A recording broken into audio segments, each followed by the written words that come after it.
Hello, everybody. There's a very high likelihood that Giannis is coming to Toronto in 2021. And here are the reasons why. The fact that the Toronto Raptors front office is saving the salary cap and the flexibility for next free agency offseason, where Giannis becomes a free agent. The fact that they're leaving this much room really suspects that there is something going on. And as we know, NBA, they're not allowed to tamper. However, the Masai Ujiri, who is the president of the Toronto Raptors basketball, he has had a long relationship with Giannis. And as you know, Giannis comes from Greece, and he didn't always have.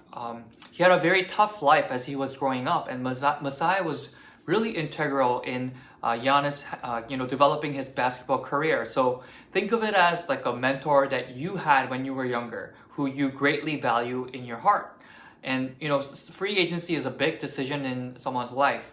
And something important to note is that even if Giannis signs, say, for 4 year or 4 or 5 years or so, Giannis is currently 26 years old. So yes, this contract is important, but he has a potential chance to have another big contract after that. So it's important to note what the Raptors have been doing. So this offseason, Raptors has Serge Ibaka and Marc Gasol as free agents who were integral rotation pieces for the center.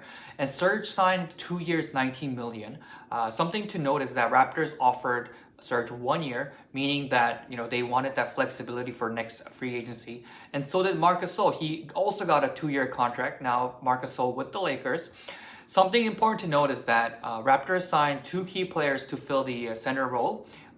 It's Aaron Baines, who signed 2 years, but the second year is team option. So what this does is that in the event that there's a highly likelihood that the Raptors are signing Giannis, they can simply decline this team option, which would give them more flexibility to be able to sign Giannis. And also Alex Len, who was also signed to 1 year contract. And the fact that the Raptors, especially Serge Ibaka, Serge Ibaka and Marc Gasol, they're really integral players to, not only the Raptors championship in 2019, but also the way they operate. Obviously, Marc Gasol has a very high basketball IQ. And, he's been really cerebral. He really communicates well his defense. So he's been an important part of the team. But the fact that the Raptors are keeping this 1 year flexibility and that window really tells me that they're quite confident in going after Giannis.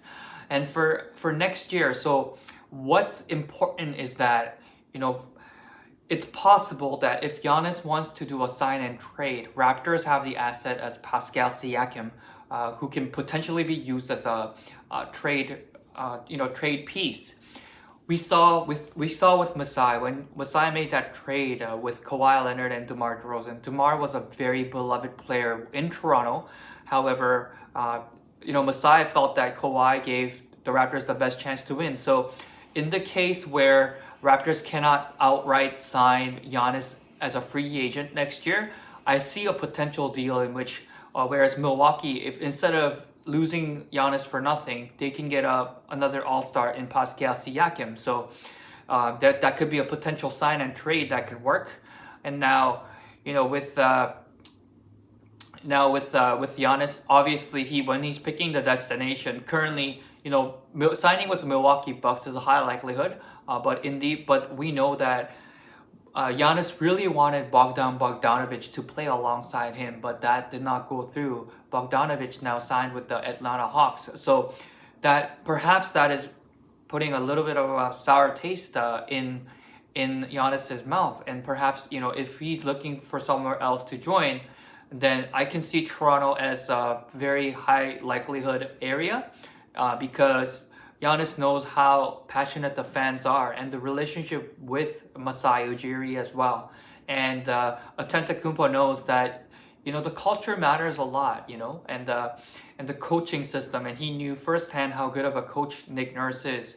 So, I honestly see there's a very high likelihood that Giannis signs with Toronto in 2021. I forecast that Giannis signs as a free agent.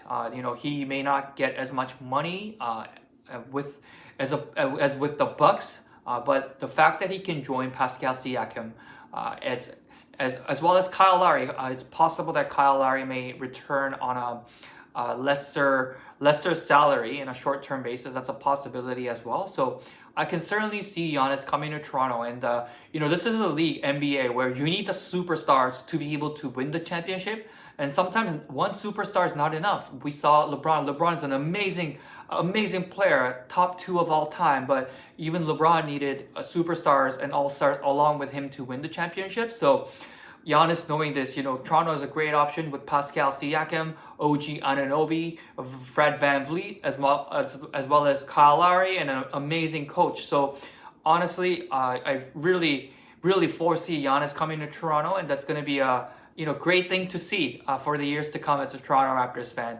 Hey, thank you for watching this video. I would really appreciate you guys to subscribe and like, and I would appreciate your comments, whether good or bad. If my analysis was good or if it was bad, I would really love your feedback. So really appreciate that. All right, thanks for watching, guys. Take care.